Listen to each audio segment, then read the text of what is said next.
ان شاء الله سبا د پښتنو قومي عدالت 11 اکتوبر ورځ رااله او سبا به د خیر سره د پښتنو دغه د 11 اکتوبر دغه میدان سجاویږي او په ګڼ شمېر تعداد سره ډیرو زیاتو پښتنو د هر ایجنسۍ نه یا د هر چې کوم ضلعې دي د فاټا سپیشلی د هغې نه په دې کې شرکت شوی دی. د ډیرو زیاتو لرو ځایونو نه ورته پښتانه راغلي دي. په خیبر کې به دغه میدان سبا د خیر سره سجاویږي. آخرکار هغه ورځ رااله د کم ورځ دپاره چې پښتنو انتظار کوه او د کم ورځ دپاره چې پښتنو خپل ستړی کولې. جرګې حوالې سره موجوده اپډیټ دا دی چې افیشلی اوس دغه ته اجازت ملاو شوی دی چې منظور پښتون خپله جرګه دغلته کې منعقد کړي او د 11 اکتوبر چې کومه جرګه ده دا وکړی شي. دې نه پرون ورځ باندې دغه بده پیښه هم پکې منځته راغلې وه. 4 کسان چې کوم دی هغه پکې شهیدان شوي او ژوند یې د لاسه ورکړی. پر امن دغه جرګې چې کومه ذمهواري ده هغه یې ورکړې ده علي امین ګنډاپور چې د هغې په نگرانۍ کې به دغه چې کومه جرګه ده د پښتنو دا به کېږي او الله دې وکړي چې خیر ته په سر سره ورسېږي او الله پاک یوه ښه لار راوباسي. الله دې وکړي چې څومره هم دغه بده پیښه پکې راغلې وه دې نه مخکې هم یوه بده پیښه دا راغلې وه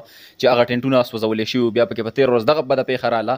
نو الله دې وکړي چې په خیر خیریت سره د پښتنو دغه غونډه دغه جرګه سر ته ورسېږي او په خیر خیریت سره یوه ښې فیصلې سره دغه لار اخیره ته راوځي.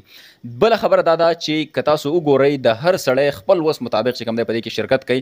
ډېر زیاته یوه بوډۍ ښځه چې کوم دی ما وکتله او هغې خپل د غوږ چې کومې دا والی دي هغې راوړي دي او په دغه کې خلکو ته ورکړي دي چې په دې باندې خپل ځان له څه وکړي. مطلب هر سړی پکې خپل هغه دغه کوي. چا پکې چې کوم دی مطلب د کور چې څومره هم څه ناڅه دي هغې خرڅ کړي دي او دغه ته راغلي هم میندې خپلو بچو ته پیسې هم ورکوي هغه هم ورته ورکوي او بیا دغه جرګې ته دی او دا رالیږي او خپل بچي یا ځوانان هلته کې رالیږي. وجه دا ده چې د پښتنو خبره دغلته کې به کېږي. نو اوس افیشلي چې کوم دی هغه د خبر هم میلاو شوله هغه خبر هم رالی چې افیشلي د دې جرګې اجازت میلاو شوی دی. تر اوسه پورې خو خبره ډېر زیاته په تشویش کې وه.